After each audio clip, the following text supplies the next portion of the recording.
apparently turned heel on the Demon. We are live, man!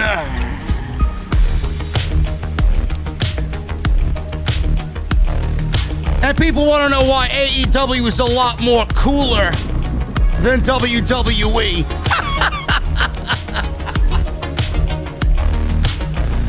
Oh, man. Finn Balor, guys. Finn Balor. He lost tonight to Roman Reigns as expected, but God apparently turned heel on Finn Balor by breaking the ropes after giving him a second wind. Sasha Banks returns and instantly makes the SmackDown Women's Championship the most interesting thing on WWE television. And I'm not sure, guys, how many Extreme Rules matches did you watch tonight? Was there a DQ thrown in there somewhere? Oh, that's right. It's the annual tradition of Extreme Rules. Not Extreme Rules. I'll tell you what is extreme, man. You're listening to him. You're watching it. This is the only extreme podcast you need in the IWC. This is Off the Script.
What is going on, guys? Thank you so very much for joining me right here on Off the Script. This is your Extreme Rules.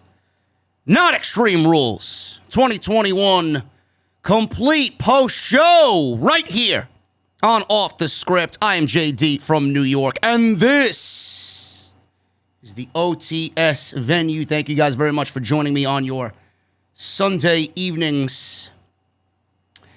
It looks like God is not a fan of the Demon. It looks like God is not a fan of Finn Balor. Now, I understand that you wanted to somewhat protect the Demon Finn Balor tonight. I understand that the Demon could not lose by submission. The guillotine choke. Couldn't tap out. Couldn't get pinned, right? WWE made a big deal about the Demon not being pinned on the main roster. But the Demon has been beaten by Samoa Joe, so that statistic goes right out the window. But whatever happens in NXT usually doesn't count. So WWE will not acknowledge that stat. But tonight was a clear indication. Tonight was a very clear indication about the difference between AEW and WWE. One is made for children. The other is made for adults. One is made to appease children, comes off like a cartoon on Saturday morning, with the worst creative team writing its shows every single week, and one is being run by wrestling minds.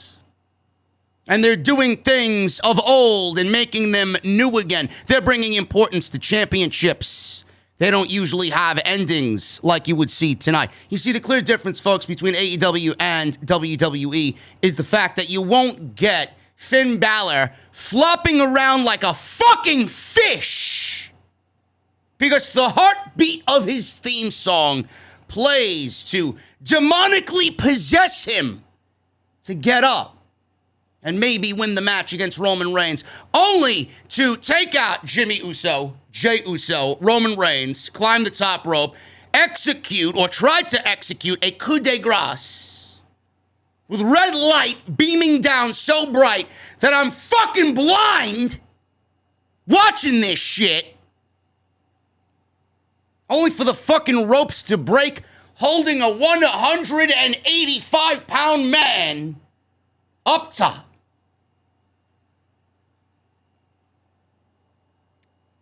WWE treated Finn Balor like a complete fucking geek. A complete geek. So not only did the human Finn Balor lose to Roman Reigns, couldn't get the job done. I see a lot of people in the chat saying that Finn Balor was flopping around like Magikarp. I'm sorry, guys. I gave up on Pokemon Go years ago. But WWE made the human Finn Balor look like a complete geek. Then they put face paint on him, put makeup on him, give him all this cool theatrics and the theme and everything, the lighting, only for him to lose because of a rope break. And then they made him into a stepping stone because as soon as the match was over, they were ranting and raving about Roman Reigns moving on to Brock Lesnar. Nice to meet you, Finn. Thanks for coming, bro. Thanks for coming. I guess you had to pay the boatman's toll. Maybe Aleister Black gave you a fucking discount on that one. WWE is a complete fucking shit show, man. Obviously, this pay-per-view did not need to happen. I felt like I was watching a fucking Monday Night Raw and SmackDown Super Show that legitimately put me to fucking sleep at 9 o'clock. I had to get up and go to my coffee machine and make a fucking cup of coffee on a goddamn Sunday night. WWE clearly is in a situation right now where they're trying anything and everything to just generate some sort of interest, some sort of talking points that is going in their direction. What happens after this for Finn Balor? What happens to the Demon? Is this going to be another one of these situations that Bruce Pritchard sweeps under the rug with all of his fucking crumbs because he's a fat slob? Is this something else that will never be mentioned ever again?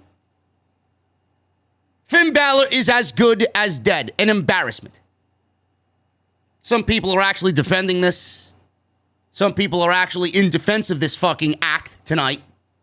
I get that we needed to have some sort of difference between human Balor and the Demon. How about not doing the Demon? How about not doing the Demon? Because the match itself with Roman Reigns and Finn Balor could have been a fucking classic with or without the makeup. We didn't need the Demon. Just give me these two guys in an Extreme Rules match and you're good to go. Balor would have went on. He would have done something else. Maybe challenge Nakamura for the IC title. Maybe get drafted to Monday Night Raw and get off SmackDown, which I do think is going to happen. No, but WWE needs to use the Demon and then embarrass him. It's a complete comedy show. It's a complete comedy show, man. The match was fantastic. I loved the match. Everything that Roman Reigns does at a main event level right now is great, no matter who he's in the ring with. I just don't think WWE needed to do the theatrics at all. I don't. They didn't need to go to the lengths that they did to have the Demon lose. If this is the lengths that you have to go, don't do it at all. There is always consequence for your actions. The Demon looks like an idiot. Finn Balor looks like an idiot.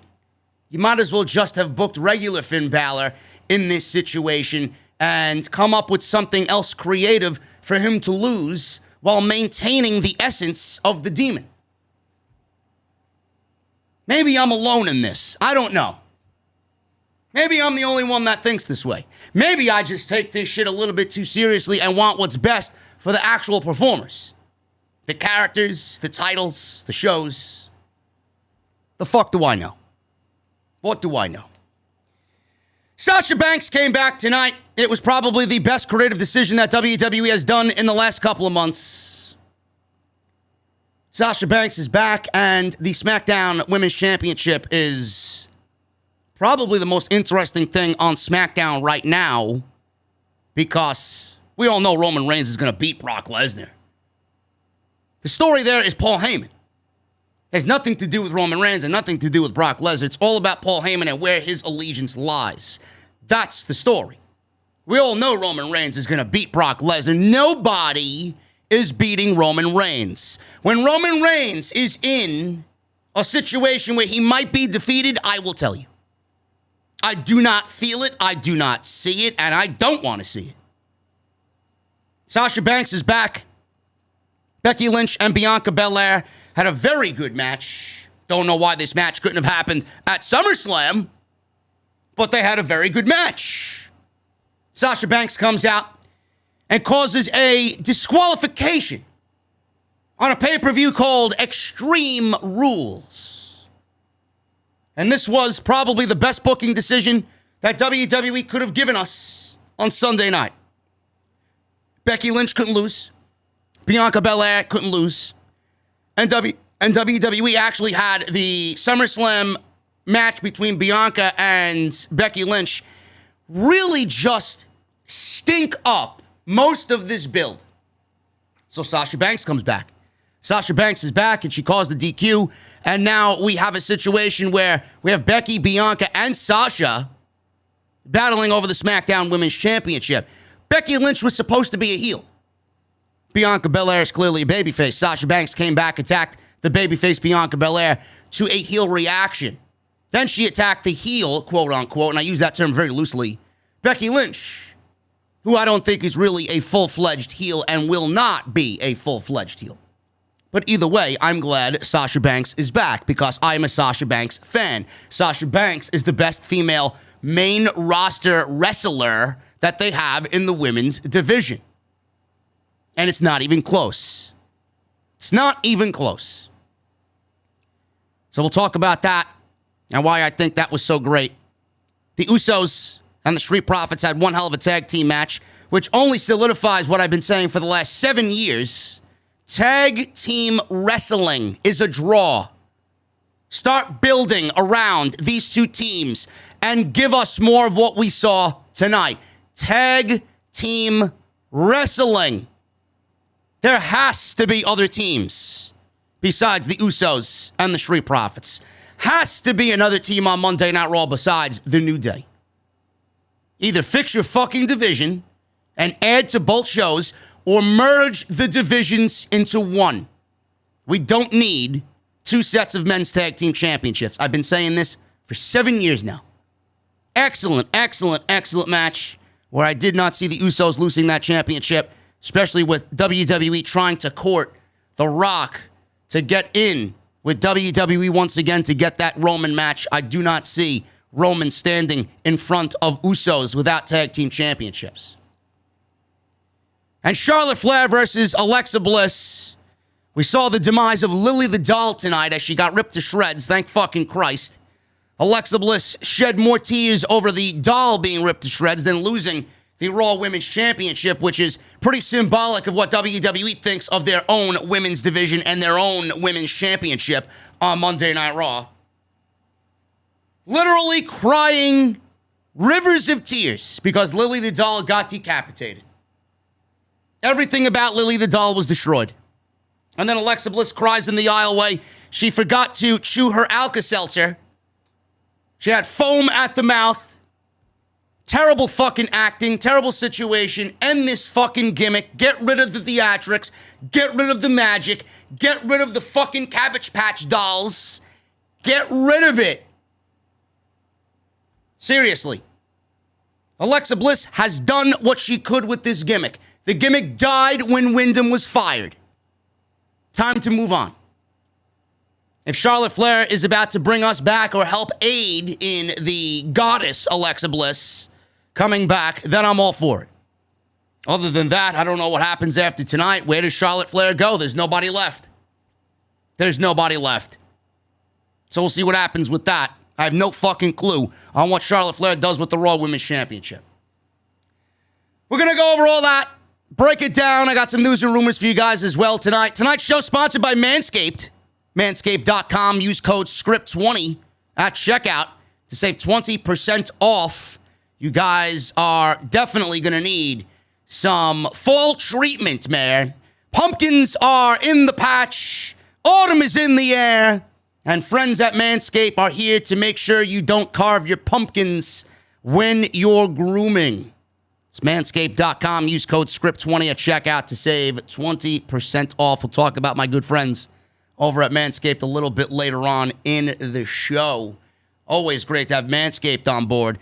Follow me on social media, guys, at JD from NY206. That's on Twitter and Instagram at JD from NY206. Twitter and Instagram. Hit that subscribe button down below. Turn on the bell for all notifications. Make sure you guys go and check out all the other videos that you might have missed on the channel. We got Off the Script, episode 392, now live on the channel. It's on the homepage. Go and check it out. Adam Cole confirms that WWE wanted to ruin his 15-year career. Pretty much. He didn't actually say it in those words, but that's exactly what was going to happen. They wanted him to change his name and all that Meltzer talked about Keith Lee, all that stuff, him being a heel manager, all confirmed. All confirmed. So make sure you guys go check that out. Almost 3 hours of audio and video content this weekend for episode 392. Go and check it out, man. Lots of stuff in there. Some really, really good topical discussions. Make sure you guys also hit that thumbs up. Let's try for 1,000 on the live stream tonight. We have right now 700. So we need 300 to meet our goal of 1,000.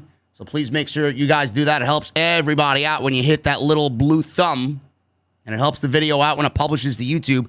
Make sure you guys also get in and join the channel, man. Become VIPs of Off the Script. You could be sitting with me back there in the VIP booth. You guys have access to new emotes, only exclusive to the VIPs in the chat. You guys are going to have badges next to your name, and I had a lot of people reach out to me. JD, how do you get that gold badge? How do you get that gold microphone badge, man? You got to be a VIP for 24 months, man. That's going to be a lofty goal for some of you, but I know I have some crazy fucking guys out there, man, that are going to be here for all 24 months to get that fucking gold microphone badge next to your name. So please hit that join button down below. Make sure you guys go and check that out and check out the new exclusive emotes made by my team over at Deviate Designs, man. They did a fantastic job with all those for you guys in the live stream with more great designs to come. I'm only upping the production value on this show, man. It's going to be really, really great. I can't wait to show you in the next coming months. Make sure you guys also get your super chats in, man. Go get to the bar and order yourself a drink. Get your super chats in. We got a ton of them coming in already. We'll hang out at the end of the show, as always. So make sure you guys get them in. And we'll hang out with some cold beverages, listen to some good music, all that good stuff as usual. New merchandise is finally on Bonfire right underneath the video player, man. You guys can go get what I'm calling the OTS Incident to take on Final Fantasy VII and a very iconic image of Sephiroth in Final Fantasy VII. It is now on Bonfire. Go and check it out. Link to Bonfire and the Off the Script shop is down in the description, or you guys can just shop right underneath the video player. Hit the shirt you want. It'll take you right to the online shop. That is bonfire.com, the exclusive home of Off the Script. Extreme Rules. Extreme Rules. There's always a problem with Peacock, man. Always a problem with the WWE Network on Peacock. I don't know what the deal is. The integration with Peacock and the WWE Network has been absolutely awful. Legitimately, every single month I've watched a pay-per-view on Peacock, there has been an incident that has happened. whether it's grainy, whether it's frozen, whether it's pixelated. Sometimes it just doesn't air. There's always a fucking problem. Today, WWE Network wanted to have us sit through at least an hour of this show taking fucking Spanish lessons. Had to break out the fucking Rosetta Stone, man. WWE had nothing but Spanish commentary playing for at least 1 hour. I know I was listening to American commentary during the pre-show. All of a sudden, it's almost as if they switched the feed to Spanish commentary. We were hearing Hugo Savinovich do whatever the fuck he does. Couldn't understand him. At one point, the fucking shit was muted, and then it went right back to Spanish commentary. Some of you guys were telling me they were playing French. Some of you guys were telling me they were playing German. So I had to back out of the app, restart the fucking app, go back into the Peacock app, and then I got American commentary to play. Always something. Apparently what had happened when I actually backed out of the show, I went to the main menu where it says Extreme Rules on Peacock, and it was showing that I had the Espanol feed playing. I don't remember playing the Spanish feed. All of a sudden, it just switched over randomly, automatically. I don't speak Spanish. I don't know Spanish. I should. I failed it all 4 years of high school. I don't know what the fuck's going on. In fact, I was going to start the show by saying, are we live in Spanish tonight? But I didn't do it. I saved you guys the fucking misery of hearing me speak Spanish. But that was the incident of the evening tonight with the WWE Network on Peacock. We got the pre-show. The women's match on the pre-show. Liv Morgan versus Carmella. Rematch. Another rematch. You know, on SmackDown, WWE said Liv Morgan was going to be wrestling in her second full-fledged pay-per-view event in her WWE career. As soon as that was said, it was almost like it was a bad omen for Liv Morgan. Poor Liv Morgan, man. This woman deserves a nice spot, a nice opportunity. Estamos en vivo, says Sal Rex. That's what I should have said. Maybe I should have said that. I don't know. Is that what it is? Is that what it is, man? I don't know. It's the way I sort of started the show, man. Really, that's the way I should have started the show. Anyway, back to Liv Morgan. We got Liv Morgan, man. She deserves an opportunity. And I think she's come along quite nicely. She's got a great look to her. Fans really like her. They gravitate to her. And I feel bad because she's always in these situations that WWE kind of pushes her in, and they want to push her, and then they reel her back. They push her, and then they want to reel her back. It's not really fair.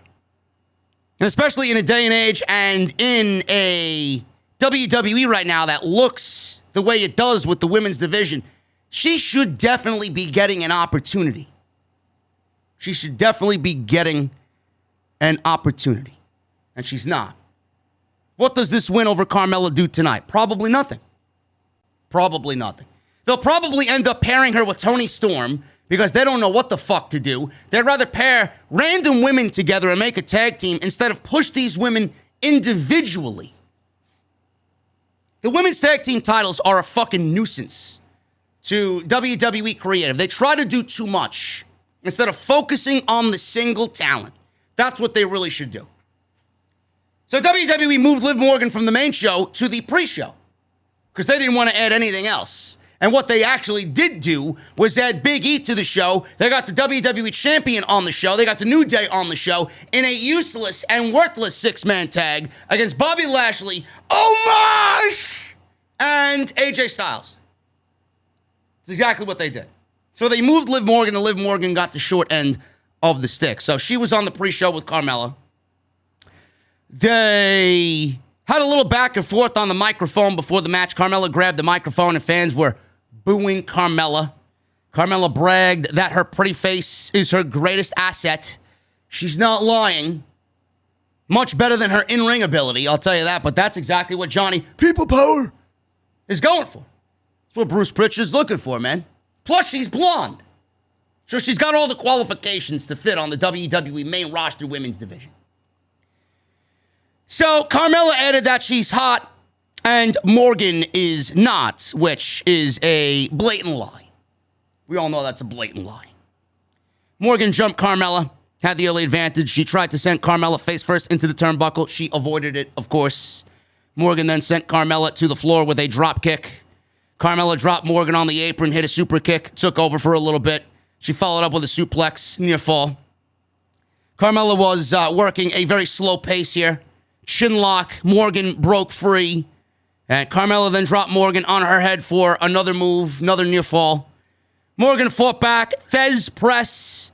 She followed up with an enziguri and a stomp for a near fall of her own. Let's go Liv, says Ohio. Let's go Liv. And they were pretty lively tonight, most of the night. Carmella hit a super kick for another 2 count. Morgan fought back, hit double knees for a close near fall. Carmella then was trash-talking Morgan, dragged her to the floor, and Morgan fought back, dropped Carmella face first on the announce table. Morgan then, in the ring, hit her finishing move, Oblivion, for the win, and Liv Morgan gets her first Extreme Rules pre-show one-on-one victory. So there you go. I wish they'd do more with her. She's actually gotten a lot better. More and more fan support for Liv Morgan. WWE would definitely be doing a good thing, especially in the fans' eyes. If they continue to push Liv Morgan, I just don't expect them to do so. Like I said, they already paired her with Toni Storm. I think that would probably end up being a real pairing. They're going to need tag teams, especially with Shotzi and Tegan now chasing the tag team championships. It looks like WWE is more focused on pairing women together instead of booking women the right way, individually in the women's division. Liv Morgan beats Carmella, and that's pretty much all there is to say. We go to the main show, the New Day. Big E, Xavier Woods, and Kofi Kingston defeated Bobby Lashley, AJ Styles, and Omos! You know, Omos, the giant clown. And Jesse texted me, John Cena cost Balor the title. Is that what they're doing? Is that what they're doing? John Cena cost Finn Balor the title, or are you just speculating? Why are you speculating to me, bro? John Cena is filming a movie. John Cena is not in Ohio. Maybe they actually turned that into a storyline. I hope so. I hope so. I don't think that's the case, though. The New Day and Omos, Lashley, and Styles. You know, WWE, they found a way to put the WWE champion on the show when he wasn't originally booked for the show. And WWE actually did not advertise their WWE champion at all for this particular show. They booked this match legitimately on the pre-show. So what a great way, man. What a great start to Big E's WWE Championship reign. They gave him a hot shot booking finish to take the title off of somebody that didn't really need to lose the championship. Ruined his moment instead of creating one that was a lot better than what they gave us.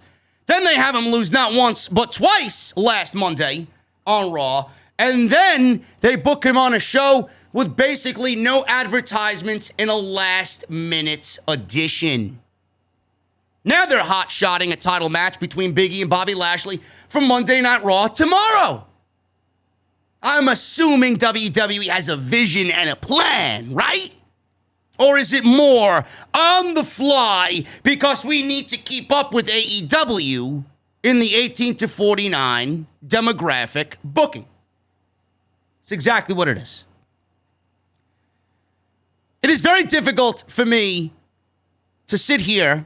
The match wasn't bad. I'm not going to sit here and say the match was bad. But it's very difficult for me to sit here after all that I've complained about with Big E. It's very difficult for me to sit here and watch this six-man tag happen that happened at the last minute. There's nothing on the line. It's not important. And most of what we saw in this match was a fucking rematch. The New Day have been feuding with AJ Styles and Omos most of the year. Big E and Bobby Lashley should have been on the show tonight in a one-on-one match for the WWE Championship. No, but instead they're saving it for tomorrow because ratings, because desperation, because 18-49 demo that they're so obsessed now in beating AEW with. It's very difficult for me to get invested in this match or care about this match when there's legitimately nothing on the line. Nothing. The New Day can't lose because they represent Big E. Big E certainly can't take a pinfall loss. Omos is not being pinned. AJ Styles, I feel like he's the go-to guy to get pinned all the time. Can't keep doing that. He's not fucking Teflon. And then you got Bobby Lashley, who's put in another situation where WWE is going to make him the fall guy because of whatever stupid decision they come up with. 1 week it's the knee. Tonight it's miscommunication with his tag team partners. If WWE didn't break up the fucking Hurt Business, then maybe this match would have had some more importance to it. But we got Cedric Alexander and Shelton Benjamin sharing fucking green beans in catering. Good opener. Very difficult to care about anything that happened here. So, Kingston and the New Day had advantage. Woods actually started early. Styles fought back. He went for an early calf crusher. Woods made it to the ropes, tagged in Kingston. Kingston missed a Trouble in Paradise early. Styles went for a back suplex. Kingston landed on his feet, went for a back suplex of his own. Styles slipped out, went for a chop block. Big E tagged in. He got a big pop, being that he's the WWE champion. Big E threw Styles into his corner and demanded Bobby Lashley to tag into the match. Big E backed Lashley into a corner. These two big guys went at it. New Day stomped Lashley down with their unicorn in and out. Kingston attempted to dive on the floor, but Lashley caught him. Woods then hit a drop kick, knocking both of them down and landing Kofi Kingston on Bobby Lashley with a crossbody. Lashley took over after tossing Kingston across the ring, which looked physically impressive. Kofi sold the shit out of it. So then the heels cut off the ring from Kofi Kingston and the New Day. And Omos lifted Kingston. He tagged in. He lifted Kingston with a vertical suplex, dropped him face first. That's all he pretty much did in this match. He's pretty much useless. Styles tagged in, slowed the pace down with some submissions. He went after the New Day, but that gave Kingston a chance to fight back because he turned his attention away from Kofi to focus on the other two like a dumbass. Lashley tagged in, and Kingston sent him to the floor. Lashley then pulled Big E off the apron, dropped Kingston face first for a near fall. Kingston regained control. He had nobody to tag on his side of the ring. Big E caught Styles with a belly-to-belly suplex and knocked Omos off the apron, who has yet to be knocked off his feet, by the way. Big E followed with a big splash. He went for the big ending, but Styles avoided the move. Styles charged at Big E, caught him with a Uranagi. Big E went for a spear off the apron, but Styles countered with a leg drop. And Big E and Kingston hit a powerbomb, double foot stomp for a near fall. Lashley broke up the pin. Kingston now, he's in. He avoided a spear with a leapfrog, sent Styles to the floor. Big E sent Kingston over the top. Omos took him out with a big chop. Lashley dropped Big E face first for a 2 count. Lashley then set up for the hurt lock, but Styles tagged himself in. He wanted to end it himself. He went for the phenomenal forearm. Lashley tagged himself back in. Accidentally hit the spear on AJ Styles. That opened up Big E to hit the big ending on Bobby Lashley for the 1, 2, 3. You know, it's amazing to me, man, that Bobby Lashley has been on the receiving end of bullshit and losses for the last couple of weeks now, man. What happened? Now, granted, Bobby Lashley wasn't the greatest WWE champion that there was. He was a good enough WWE champion to lead Monday Night Raw, especially with the way he was being booked. Some weeks were off. Most weeks were good. He was made to look like a fool going into the Money in the Bank pay-per-view against Kofi Kingston, losing non-title matches, which I don't ever agree with. But this Big E loss, man, you know, it's going to be a trickle-down effect for Bobby Lashley. It really is. Big E, I've stated this time and time and time again, did not need to win the WWE Championship right now. He didn't. Bobby Lashley should have held that championship head-to-head with Roman Reigns until WrestleMania. Lashley could have dropped it to whoever at WrestleMania. Then Big E would have cashed in his Money in the Bank briefcase. That's what should have been the story. Roman Reigns, on the other hand, he's walking in and walking out of WrestleMania as the Universal Champion. But Bobby Lashley should have went on a run of a lifetime with that WWE Championship. They gave Big E a token title victory for the sake of ratings. WWE got greedy. They got greedy for themselves, and they did not treat Big E right. He may be the WWE Champion. You may think he deserves it. You may like him as WWE Champion, but it wasn't the right moment to do so. It wasn't anywhere near the right moment to do so, and we've talked about this time and time and time again. Now look at Bobby Lashley. He lost to Big E. He got pinned by Roman. He lost here. He got pinned here by Big E again, which in my eyes, don't know why he's getting a WWE Championship match. If the WWE has a rule where if you beat the champion in a non-title match, you get a championship match, it should work the other way as well. If the WWE Champion beats you and pins you in a match, it's back to the fucking line you go. It doesn't work the way that WWE is giving it to you, the fan. It should absolutely work in a way where Bobby Lashley got pinned. He's got to go to the back of the line. No WWE Championship match for you. But in WWE, losers prosper and winners get the fucking short end of the stick.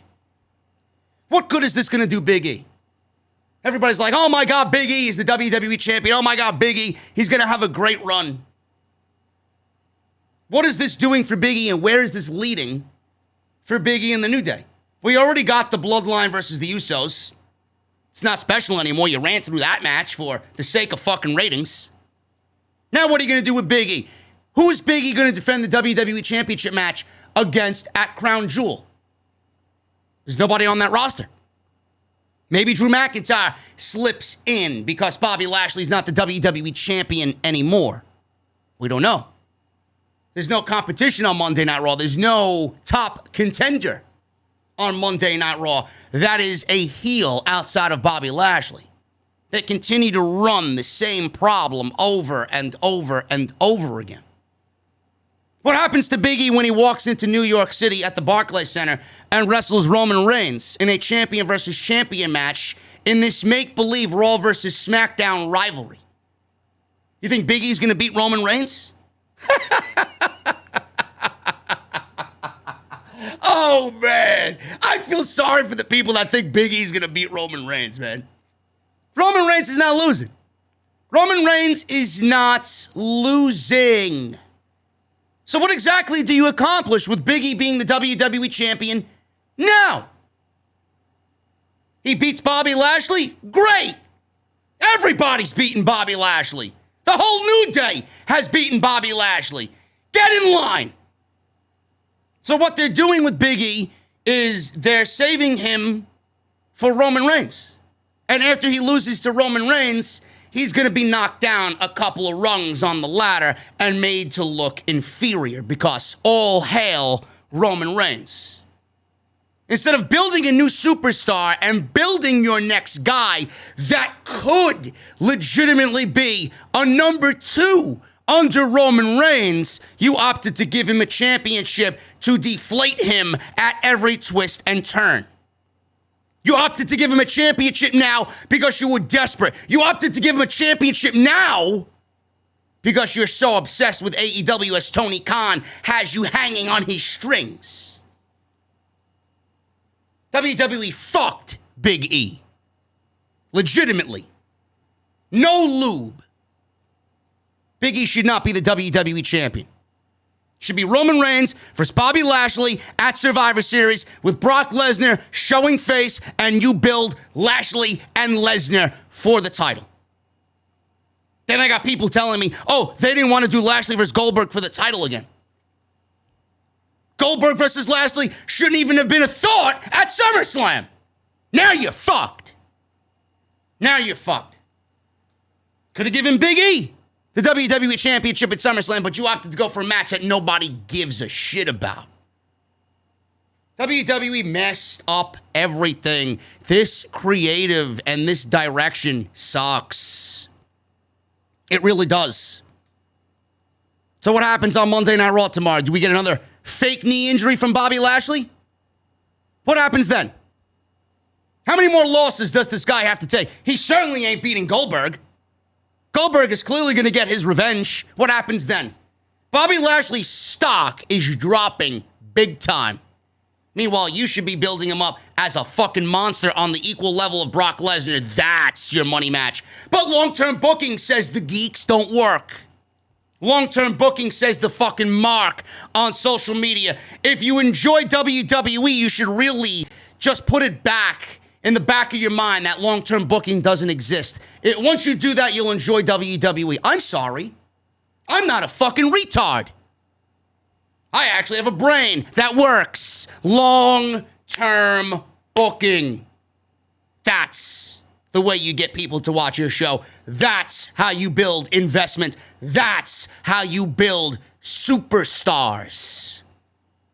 I'm sorry, folks. I'm sorry I'm so fucking intelligent and you sit there behind your fake avatar of some Japanese no-name typing away how much I fucking suck. SmackDown Tag Team titles. No, Von Wagner is not taking out Roman Reigns. I'm sorry.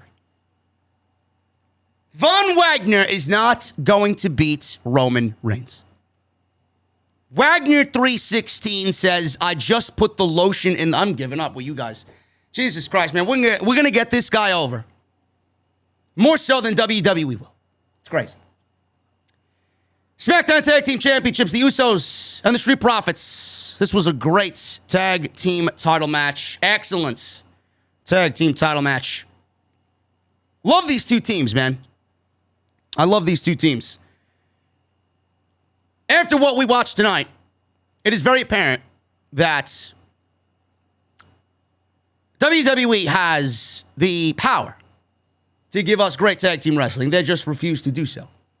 I'm tired of these makeshift tag teams that aren't really tag teams. I'm tired of WWE's lack of actual tag teams in their own divisions. I can barely name them all on one hand. Seriously. The Usos, the Street Profits, the New Day, the Lucha House Party have asked for their release. They're probably not going to be around much longer. Miz and Morrison broke up. They're not even around. Dolph Ziggler and Bobby Roode. Alpha Academy. That's 5. 5 teams. The War Raiders, 6 teams. 6 tag teams right now on WWE television. The teams of Ali and Mansoor, I guess they're a tag team. I'd consider them a tag team. They've been together for at least a month. 7 tag teams. Jinder Mahal, Veer, Shanky, that's not a tag team. Retribution, they are garbage. Get rid of them. Give me Dominik Dijakovic. And Crocodile Dundee, Shane Thorne over there. Mace, send them back to the Performance Center. Who else is there? I don't know anybody else in that tag team division. That's the tag teams on WWE television. Merge the divisions. You can't have 3 teams on one show and 4 teams on the other and call them a division. Can't do it. Can't do it. You're lying to yourself at that point. No reason for men's tag team titles. No reason for SmackDown tag team titles. One universal tag team championship. That's all you need. Been saying this for 7 years. And if you don't want to merge the divisions, at least merge them and have all the teams show up on either show. But we can't even do that because Fox Sports and fucking the network executives are going to have a goddamn stroke if anybody from NBC Universal shows up on their fucking show. And vice versa. NBC Universal doesn't want anything that Fox has, and Fox doesn't want anything that NBC Universal has. It's fucking ridiculous. Yes, please leave the power in the networks to book the fucking show when they got no fucking person on either network that knows what the fuck to do to make these shows better. Yes, please, let's listen to those people. This was a great match. Right team won. The Usos defeat the Street Profits in about 14 minutes. So, Montez Ford, he wrestled Roman Reigns on SmackDown in a very good match. We talked about that on the Friday night post show. He had his ribs heavily taped up because of whatever happened on SmackDown. Profits had the early advantage. Nice drop kicks to start. Usos took over. Jimmy targeted Ford's ribs. Jimmy and Jay then dropped Ford on the top rope. Nice slingshot. Jay gave Ford a back suplex on the floor. Pulled off his rib tape. Jay slowed the pace down, working over the ribs. Ford tried to make a tag, but Jay pulled him back, hit a forearm. Jay then missed a splash. Dawkins got the hot tag. When Montez Ford was going for the hot tag, they had a nice close-up of the camera. He had the wiggle fingers. He was trying to reach the ropes. Couldn't do it. He eventually made the hot tag. Dawkins ran wild. Flying elbow. Followed up with a twisting splash on Jay and then on Jimmy. Jimmy recovered, sent Dawkins to the outside. Stopped the attack. Jimmy attempted a suicide dive, but Dawkins caught him. Hit a suplex. Jay attempted a suicide dive, but Dawkins cut him off. Dawkins hit a superplex into a twisting neckbreaker on Jay for a close near fall. Profits then hit a doomsday blockbuster for a very close 2 count. Jay hit a splash on Dawkins. Ford made a blind tag. Dawkins then hit a spine buster. Ford went for the frog splash, but Jay got the knees up. Jay rolled up Ford for what was, I thought, the end of the match. It was not. Ford kicked out. Jay then took it to Dawkins with a super kick, and Jimmy hit a splash for a near fall. Usos dragged Dawkins to the floor, threw him into the barricade. Ford then pulled out his ricochet, his inner ricochet, and he flipped over the turnbuckle and the steel post and did a huge swanton bomb over everything onto the outside, taking everybody out. He threw, I believe it was Jay, into the ring. He climbed the top rope, went for his 5-star frog splash. Jimmy broke up the pin at 2 9/10. Jimmy went for a super kick. Dawkins then threw himself into Ford and took the bullet for him. Usos took back over, hit double super kicks on Ford, followed up with a double Uso splash for the win. Excellent match. And after the tease on SmackDown, it looks like the Alpha Academy may be next in line for the Usos. But who knows what WWE is going to do with the draft? We don't know. The draft is coming up on Friday. We don't know if these teams are going to split up. We don't know how many teams WWE is going to keep on one show and move to the other. We don't know. We have no idea. So the draft is happening on Friday. Whatever I say here, the Alpha Academy could be drafted to Monday Night Raw on Friday for all we know. So we'll have to wait and see. Excellent match, though. 2 great tag teams, 2 great teams with chemistry. I loved it. Right team won because the Usos need to be champions. With Rock coming in, the Bloodline needs to be complete with The Rock coming in, rumored at Survivor Series. Raw Women's Champion, Charlotte Flair, who was wearing the All Elite colors tonight, black and gold. Or the old NXT colors. Maybe she's paying homage to NXT. That's dead. Against Alexa Bliss. I said going into this, if WWE keeps the theatrics away from this match, it could have been really, really good. If WWE kept the theatrics to a minimum. Actually, not even to a minimum. Just keep it out of the fucking match. It would have been a match I could sit here and say, you know what, it wasn't bad. It was better than I had anticipated. That's all I wanted. That's all I wanted. Charlotte Flair is in a very sticky predicament.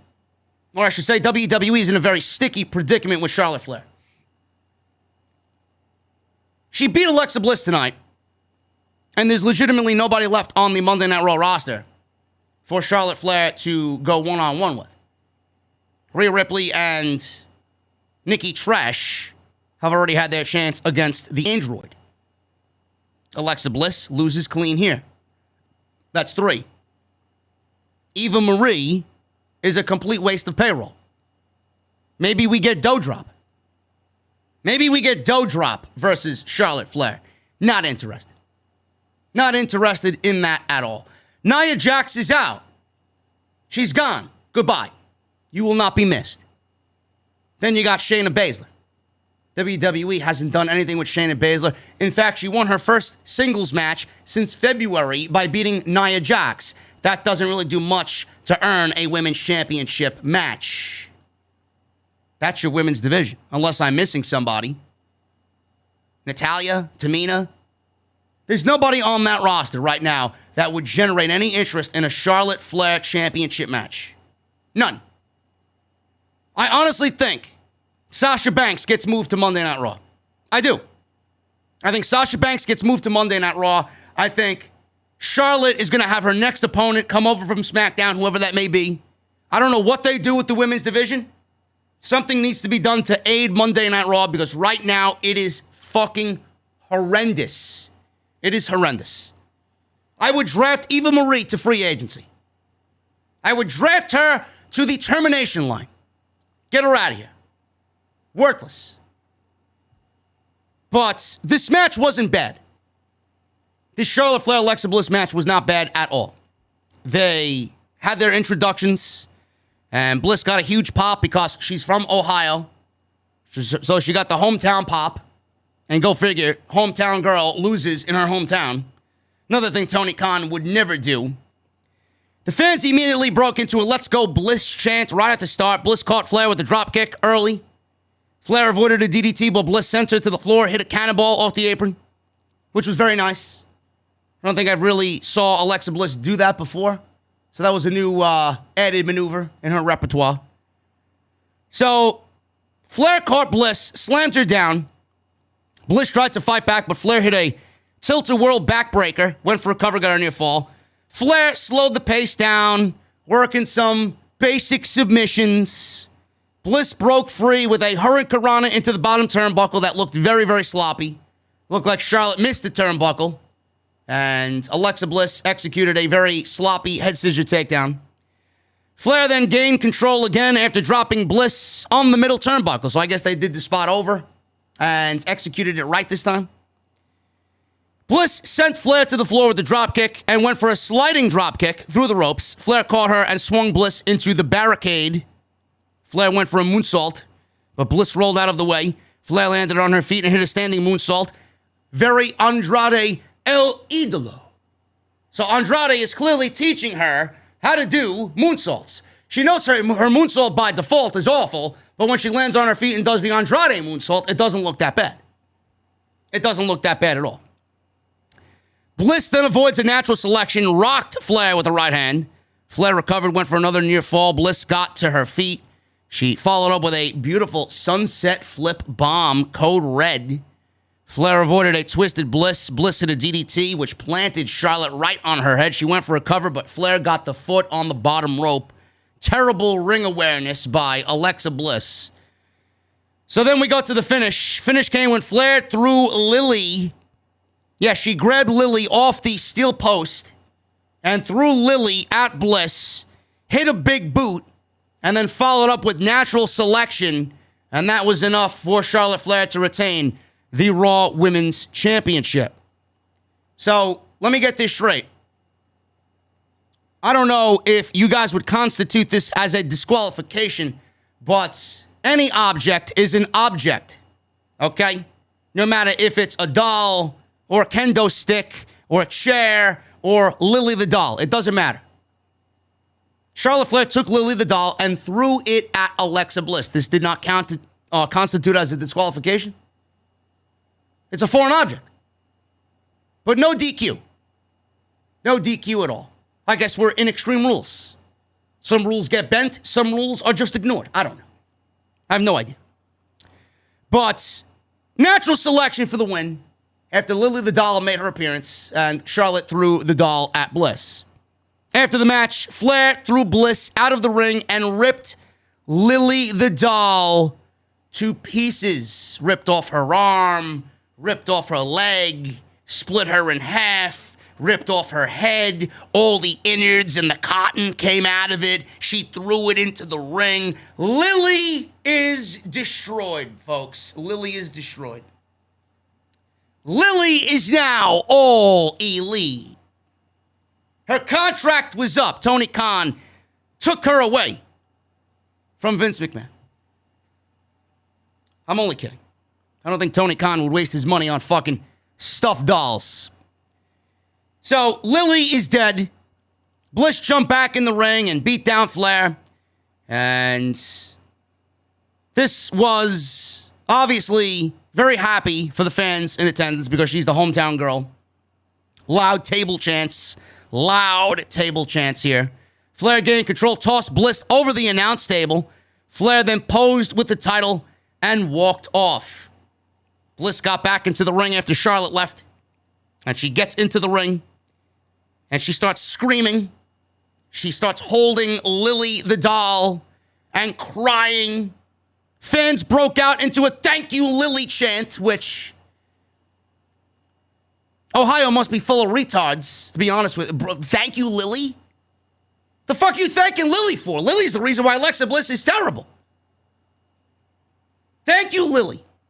Bliss was screaming. Bliss was crying. And she walks up the ramp. She takes all the pieces of Lily and she gets on her hands and knees on the aisleway. And she starts crying some more. She starts foaming at the mouth. Crying. That's the segment. The segment is finished after that.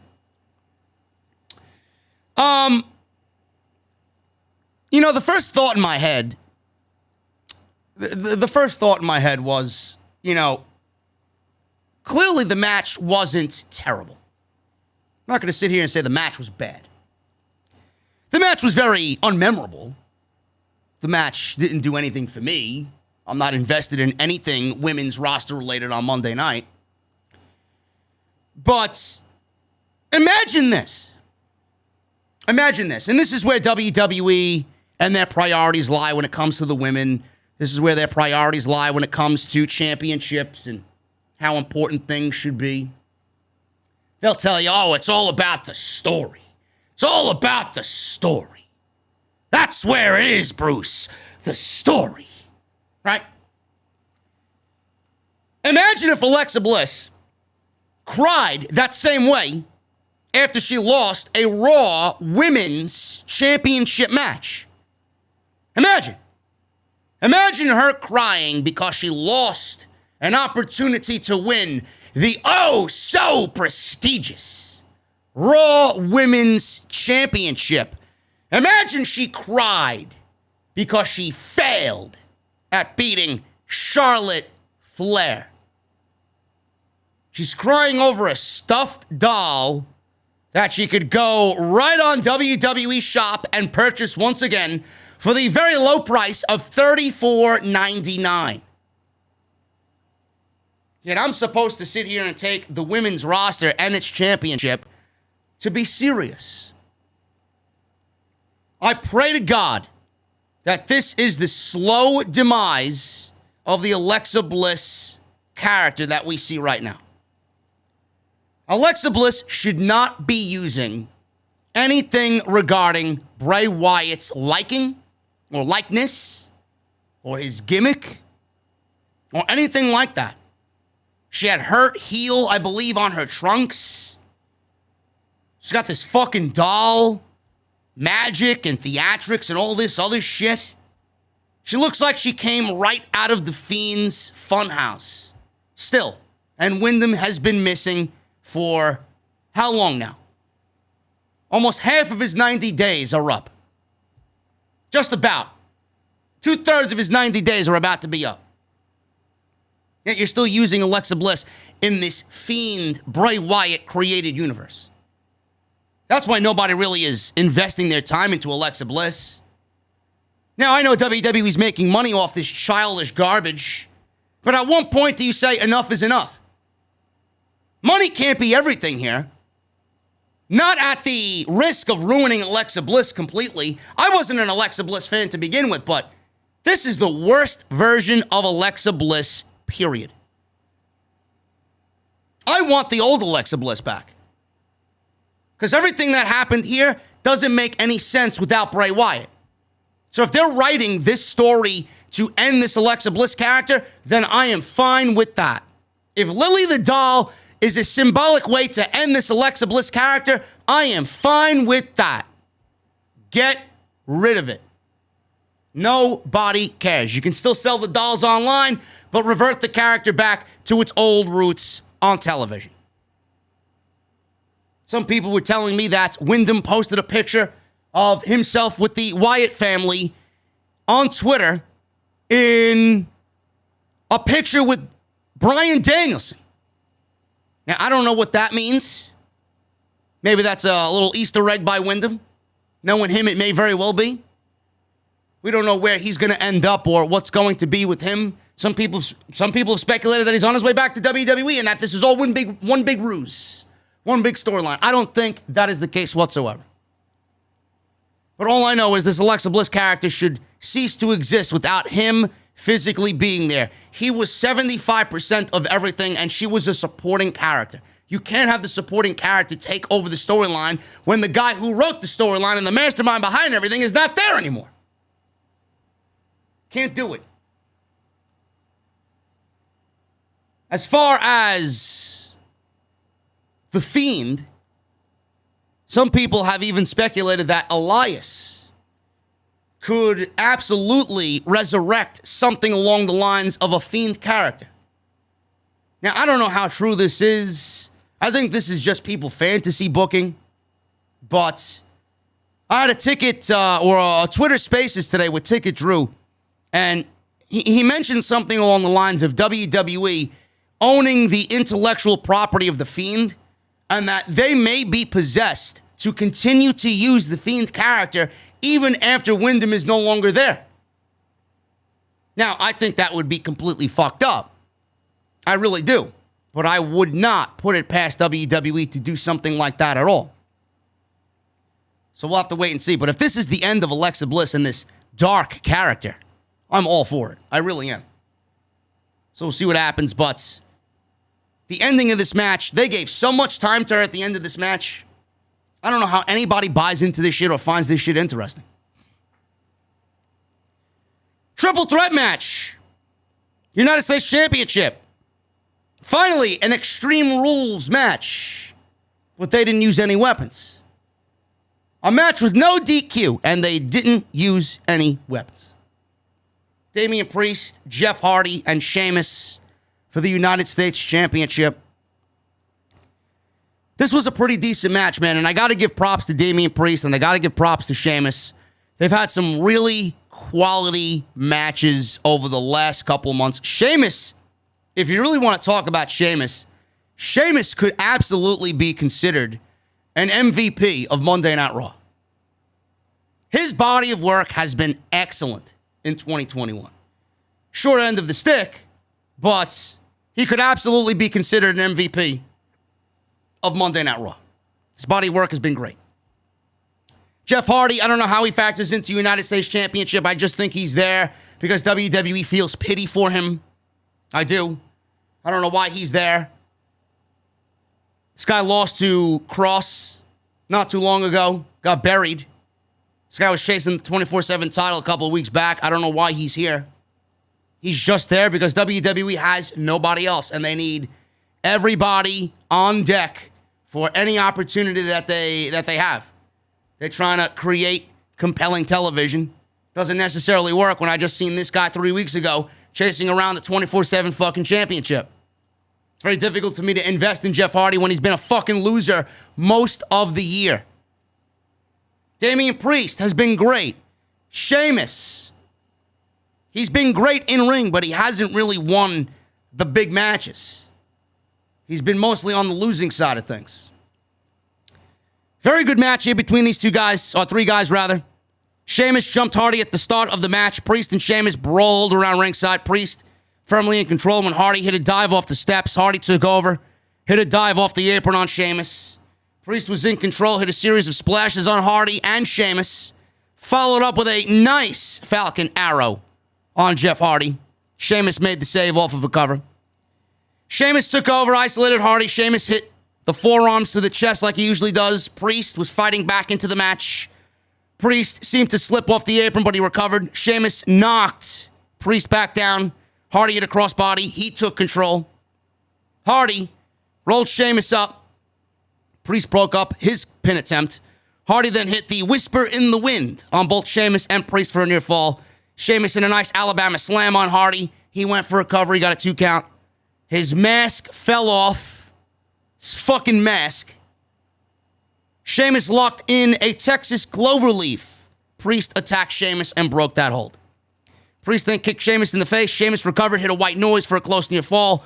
Hardy caught Sheamus off of a twist of fate. Priest went for his finisher, but Hardy tried countering with a twist of fate. They messed up the move and ended up in a dragon sleeper accidentally. It looked like Hardy absolutely slipped while trying to transition into a twist of fate. They recovered nicely, and Corey Graves recovered nicely. He called a dragon sleeper, which was good thinking on Corey Graves' part. And then Hardy went right to the twist of fate after he finished the move, which was good.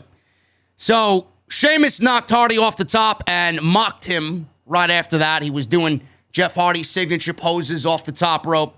He hit a big knee drop on Priest, which I thought could have been the end of the match. He got a near fall on it. Priest was fighting back for a pin when Hardy hit a swanton bomb off the top on both guys. Huge pop in Ohio for this spot. They really wanted Jeff Hardy to win the United States Championship off of this spot, but it wasn't enough. Kicked out. Hardy and Priest traded shots in the middle of the ring. Fans were booing Priest and cheering Jeff Hardy. Priest went for a springboard off the middle rope. Sheamus caught him with a big knee. Hardy knocked Sheamus out. Got a big pinfall, close pinfall on Priest after the knee. Finish came when Sheamus hit a bro kick on Hardy. Priest rolled up Sheamus after Hardy rolled out of the ring. Rolled up Sheamus, did Priest for the win, and that was it. After the match, Priest showed Hardy respect, and it looks like we may get another match between Damien Priest and Jeff Hardy. Seems like they've been kind of, I guess, teasing something with these two. Priest respects Hardy, and Hardy respects Priest. Maybe they end up in a tag team like RK Bro. I have no idea. But this was an excellent match. And I was kind of disappointed to see that there was no weapons involved when there was triple threat rules, which means there are no rules. I figured WWE would absolutely do a kendo stick or a steel chair or a table or something. And we got no sign of Extreme Rules at all for this match. It's kind of disappointing. I wouldn't mind if they I wouldn't mind if they run it back, to be honest with you. If they actually ran it back, I would not mind at all. I'd like to see a ladder match stipulation involved with these three guys. I think that'd absolutely kill it. I really would. But Damien Priest, he was the right winner here. No way he's losing that championship after he just won it at SummerSlam. Damien Priest retains the United States Championship, and he continues his hot streak on Monday Night Raw. Bianca Belair and Becky Lynch for the SmackDown Women's Championship. We're going to get into that in just a little bit. Let me check the chat, guys. I want to check the chat. I want to see what's going on here. Thank you guys very much for all of your activity tonight. It's lively in the venue. 3,000 in the venue for this Extreme Rules post-show. We got over 1,000 likes. Thank you guys very much. Now the goal is 1,300. Can we try to get 1,300 in the venue, man? Make sure you guys go and do that. Hit that thumbs up. Continue to hit that thumbs up. And follow me on Twitter, man, at JD from NY206. Also, hit that subscribe button down below. And if you are not joined, join the channel, man.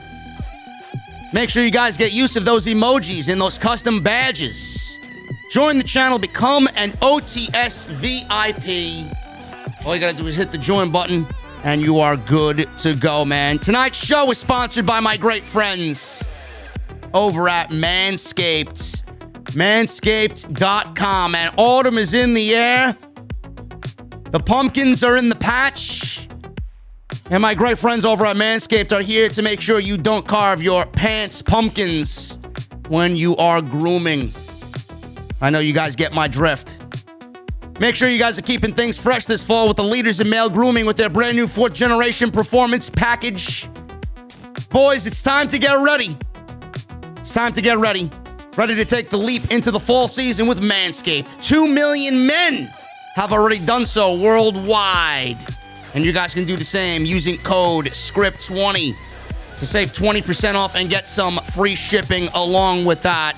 It's manscaped.com. It's time to bundle up with the Manscaped Performance Package 4.0. Inside this package, you'll find the Lawnmower 4.0 trimmer, the Weed Whacker ear and nose hair trimmer, the Crop Preserver ball deodorant, the Crop Reviver, and Performance Boxer Briefs, all in a travel bag to hold all your goodies. You guys know the deal with their 4th generation trimmer. Advanced skin-safe technology with the Lawnmower 4.0 gives you the ability to turn the 4000K LED spotlight on and off when needed for a more precise shave. Plus, it's waterproof. The Weed Whacker is also included. Great to chop off your worst weeds up top, in your ear and in your nose. The ear and nose hair trimmer is a 9,000 RPM motor powered by a 360-degree rotary dual blade system. Awesome. I love it. Seal the deal with Manscaped's liquid formulations, man. The Crop Preserver and the ball deodorant, or the Crop Preserver ball deodorant and the Crop Reviver. Excellent stuff there. Manscaped even threw in 2 free gifts, man. The Performance Package 4.0 with the boxers and the travel bag. So get comfy on home and go into the fall season ready and prepared, man. 20% off, free shipping. Manscaped.com. Use code SCRIPT20 and make sure your balls are a priority this fall season, man. It's Manscaped.com. Use code SCRIPT20 at checkout for 20% off.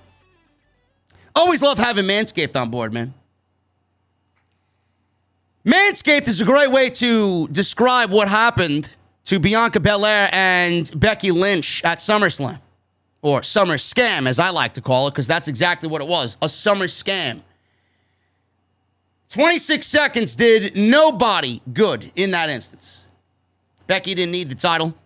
Bianca certainly didn't need to lose the championship, especially in that way. And then in the weeks to follow, Becky tried to force a heel turn. And Bianca Belair, she didn't look necessarily any better than she did walking into SummerSlam. After what she did with Sasha Banks, everybody was like, oh, Becky Lynch is going to put Bianca Belair over more. Where? I didn't see that being the case whatsoever. So then we get to tonight, Extreme Rules championship match, or regular rules, I should say. I think Becky Lynch said something about anything goes earlier in the night, and here we are with a regular rules match that ended in a DQ. This match went nearly 18 minutes. And I'm telling you all right now, and I said this many times before in the past, if WWE actually gave us Bianca Belair versus Becky Lynch at SummerSlam in a surprise match, and they did exactly what they did tonight at SummerSlam, and they put Becky over Bianca, and Becky won the title at SummerSlam in the same match that we got tonight, you wouldn't have heard a fucking complaint out of me. Maybe a little one. But you would not have heard the majority of complaints that I've already brought to the table. If they did this match at SummerSlam, then all would have been forgiven.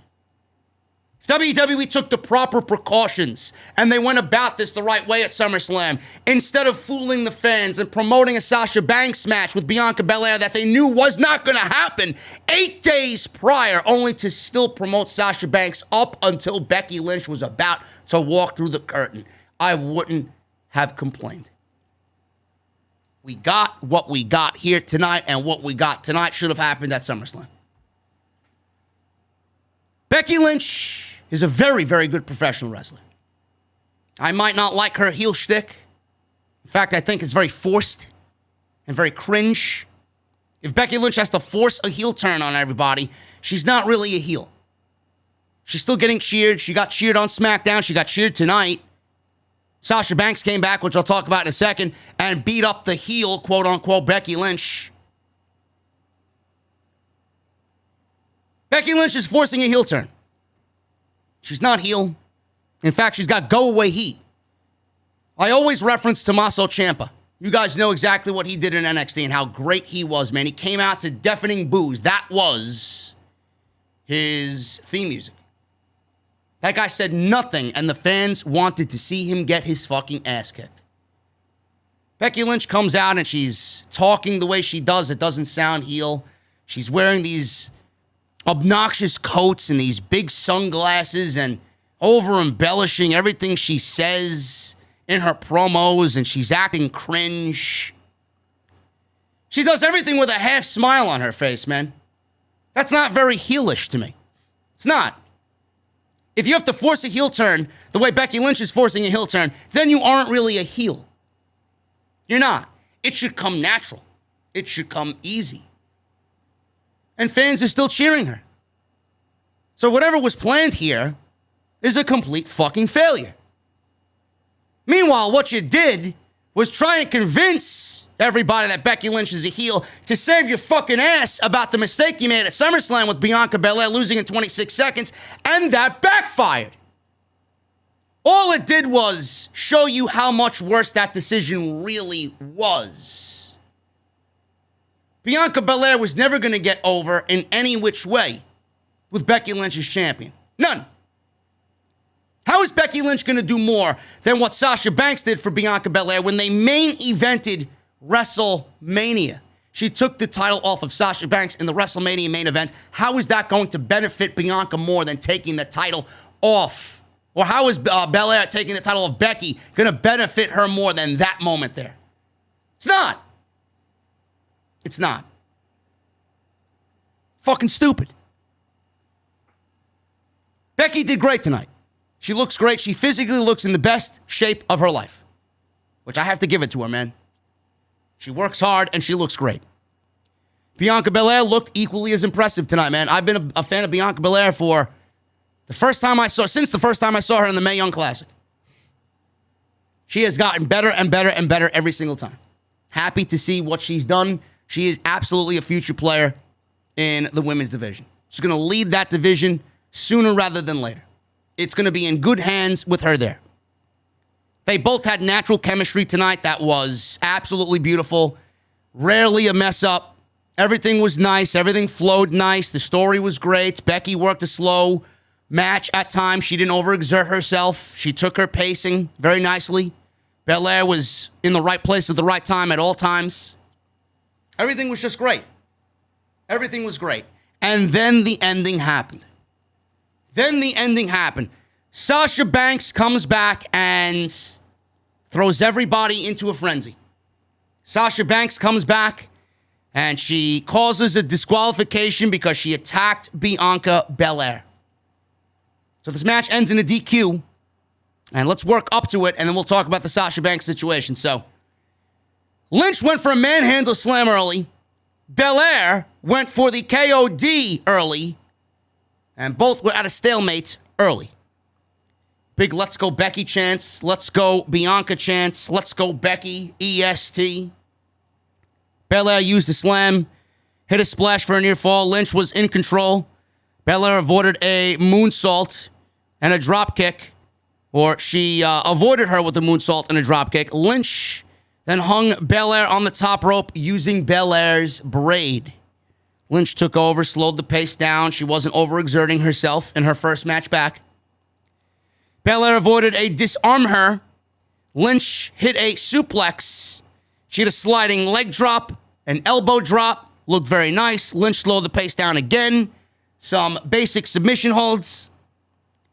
Belair powered out of a submission hold with a suplex, followed up with forearms, drop kicks. Then she hit a big suplex, rolled through, hit a delayed vertical suplex. Belair and Lynch then had a tug-of-war over Belair's hair. Belair pulled Lynch in, hit a spine buster for a close 2 count. Lynch hit a crossbody. Belair caught her, hit a fallaway slam. Lynch recovered, climbed the top rope. Belair cut her off. Belair picked up Lynch in a press slam. Lynch escaped. Becky then went for a disarm her. Belair made it to the ropes to break the hold. Belair then sent Lynch to the floor, went for a double arm chicken wing. Lynch countered, sent Belair into the steps. She followed up with a leg drop off the middle turnbuckle. Lynch hit a second leg drop on Belair, hanging over the middle rope for a 2 count.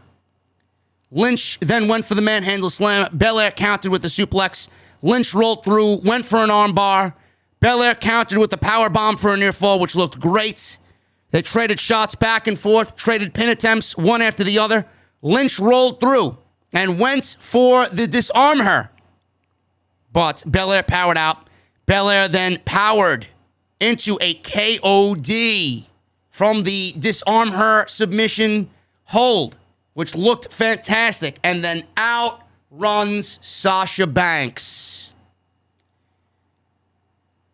I missed Sasha Banks, number one. Number two, Sasha Banks did not come out with her theme music blaring. She ran out there in what may be her new ring gear. I don't know. She looked great. I don't know what she was wearing. It might as well be ring gear. She was ready to fucking kill somebody tonight. She comes out nuts with her theme music blasting. She comes out and she viciously attacks Bianca Belair in the corner. And this match goes to a disqualification. Awesome, awesome beatdown. Kicked Belair in the face. She gave Belair the big broski kick in the corner. Gave her a Meteora. And she took it to Lynch as well. She gave a backstabber to Becky Lynch, a backstabber to Bianca Belair. This was a great fucking attack. And she got booed. And she got booed for it. Remember the Belair attack that Sasha gave to Belair to start their program before she was out? Should have been the match at SummerSlam, I believe. It was like the contract signing. That was lame. That attack was lame. She had Zelina Vega and Carmella as backup. This was a great fucking attack. She was focused. She was visceral. She was intense. I loved it. Becky was looking on. She was like giving Sasha Banks a thumbs up. Then she got attacked. Then Sasha bounced and said, "I'll see you both on Friday." Becky is holding the title. She's pissed off. So we got Becky Lynch, Bianca Belair, and Sasha Banks for the SmackDown Women's Championship, man. What exactly are we doing on Monday Night Raw? What exactly are we doing on Monday Night Raw? How is this fair? Let's spread the wealth. Let's spread the wealth of women. If not, merge the divisions so both shows can share in the wealth. I don't know where this goes. Sasha Banks, Becky Lynch, and Bianca Belair, triple threat match. I mean, seriously, take my fucking money. But who wins? Who takes the pinfall? Maybe we get that on Friday. And then one of them moves over in the draft. Maybe we get that and Belair pins Sasha to win the championship back. Sasha gets drafted to Monday Night Raw, or Becky gets drafted to Monday Night Raw. WWE can have an easy out with something like that. Now, that's only an idea. I don't think that's going to happen. Maybe they do it. I have no idea. That show is shaping up to be a big show on Friday. If we see a triple threat match on Friday night, I don't see that as a surprise.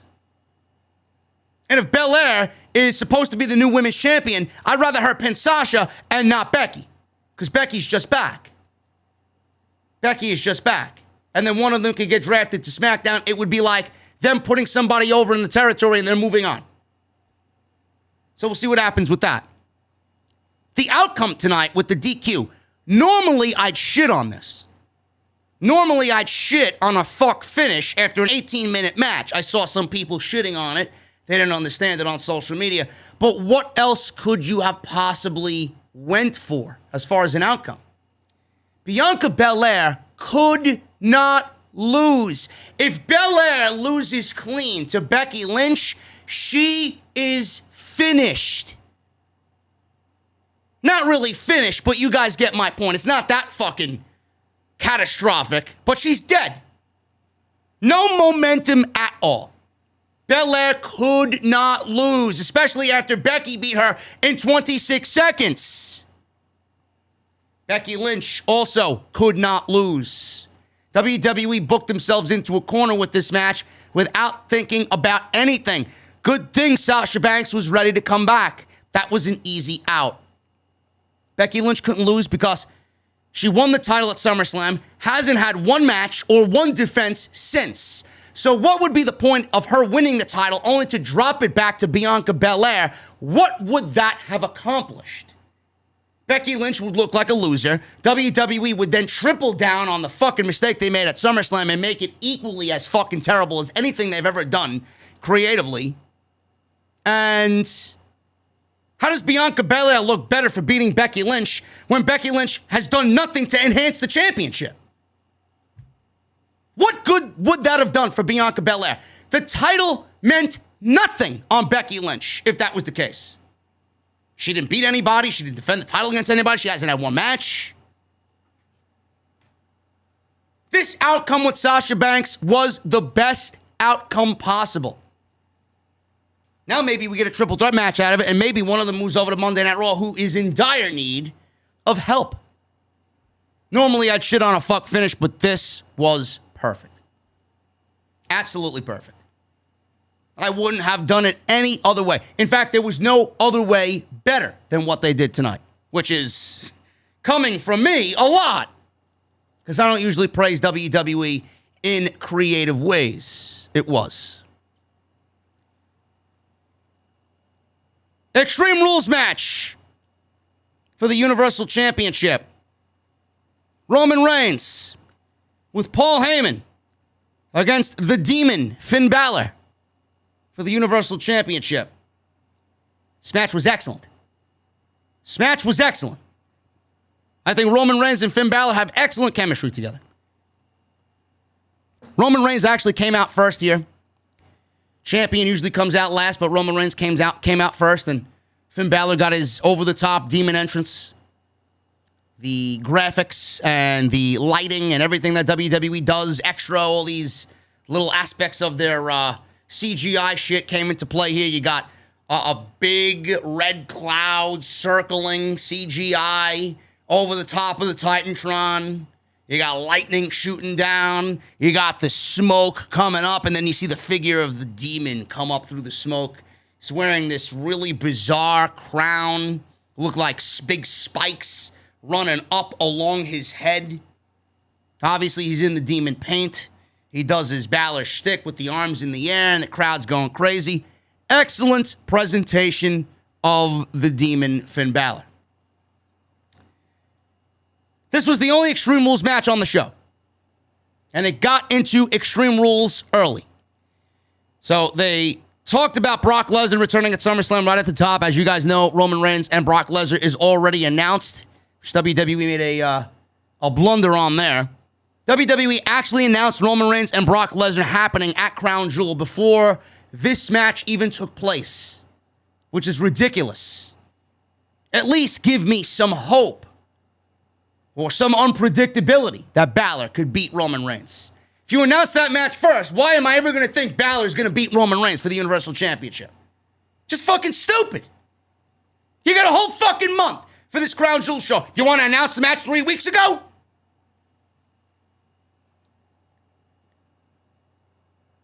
So they talked about the Lesnar thing happening at SummerSlam and Reigns' feud with Lesnar and Paul Heyman. Roman Reigns has been Universal Champion for 391 days. Let's triple that number. Roman Reigns is not losing the championship to anybody. There's nobody worthy of beating Roman Reigns. Balor and Reigns traded shots at the start of the match. Reigns went for a slam. Balor attacked his eyes. So Reigns hit a Samoan drop. He rolled out of the ring, grabbed the kendo stick. Reigns was looking around, and Balor appeared on the other side of the ring with a sack of kendo sticks. It was a very demon-esque collection of kendo sticks. More than one kendo stick. There had to be at least 5 kendo sticks wrapped together in some demon garb. So Roman Reigns had 1 against Balor's 5. So Balor used these kendo sticks to beat down Reigns. Reigns was fighting back. Crowd wanted blood. They were chanting, "We want tables." Balor trapped Reigns in the ring curtain, beat him down. He pulled the table out from underneath the ring, and the crowd went crazy for the table. So Reigns cut off Balor, put the table back underneath the ring, which I absolutely loved. Crowd rained down boos on Roman. Roman gets it, man. Balor pulls the table out, humongous pop. Reigns takes over again. He shoves the table back underneath the ring, man. No table for you. Love it. So Reigns grabbed the chair instead. He was beating Balor down. Balor fought back, hit a double foot stomp with the chair. Fans broke out into a loud table chant again. So Balor brought in the table again to a huge pop. Reigns hit a drive-by out of nowhere. Then he threw Balor over the barricade into the crowd. And this is where things got a little crazy.